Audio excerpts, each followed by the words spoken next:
Thank you very much. William Donald Schaefer was born and raised in Baltimore, attending school at PS 88, Gwynns Falls Junior High, and City College. Donald Schaefer lived in that house from the time he was a small boy. It's on Edgewood Street near Edmondson Village, and Mayor Schaefer still lives here with his widowed mother in what is now an otherwise all-black neighborhood. After graduating from City in 1939, Don Schaefer got a law degree from the University of Baltimore, and in 1942 went into the Army as a private. He came out 4 years later as a major. Back in Baltimore, Don Schaefer began practicing law and his political career as president of his Neighborhood Improvement Association. He ran for the House of Delegates in 1951 and 54, losing both times, but it was close the second time. In 1955, Phil Goodman and political boss Irv Covens convinced Don Schaefer to run on their ticket for the city council. He won, beginning his career in public office. Thomas D'Alessandro, the elder, was mayor then, and Theodore McKeldin was governor, and the Major League Orioles were just 1 year old. The freshman councilman concentrated on neighborhood problems, fighting commercial zoning. He accused Mayor D'Alessandro of wanting to commercialize Frederick Avenue all the way to the city line. Schaefer fought D'Alessandro all the way.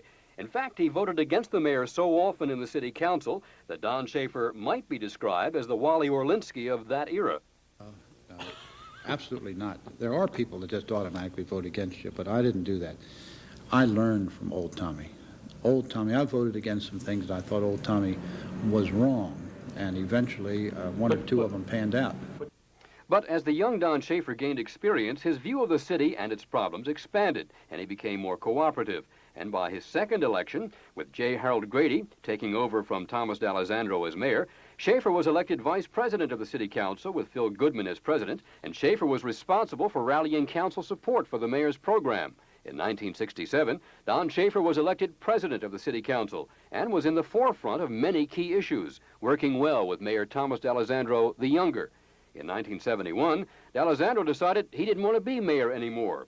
George Russell said he did want it, and so did William Donald Schaefer, defeating Russell in the primary. In the general election, Schaefer ran on a ticket with City Controller Hyman Pressman and Walter Orlinsky for City Council President. They got almost 88% of the vote. The new mayor immediately let the city department heads know who was boss and set about implementing his plan for the city's revival.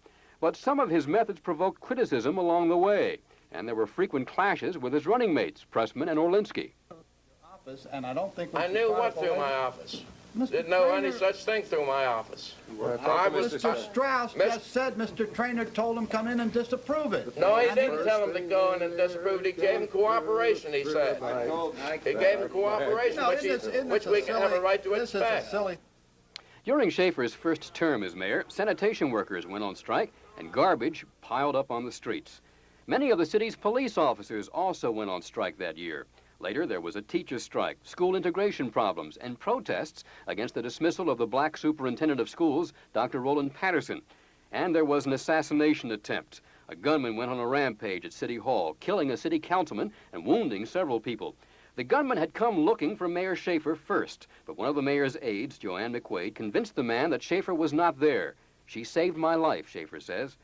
The mayor and the city survived it all, and both he and his city became more popular, as Schaefer proudly presided over the transformation of the old skyline, the old retail district, and the old neighborhoods into a vital new city.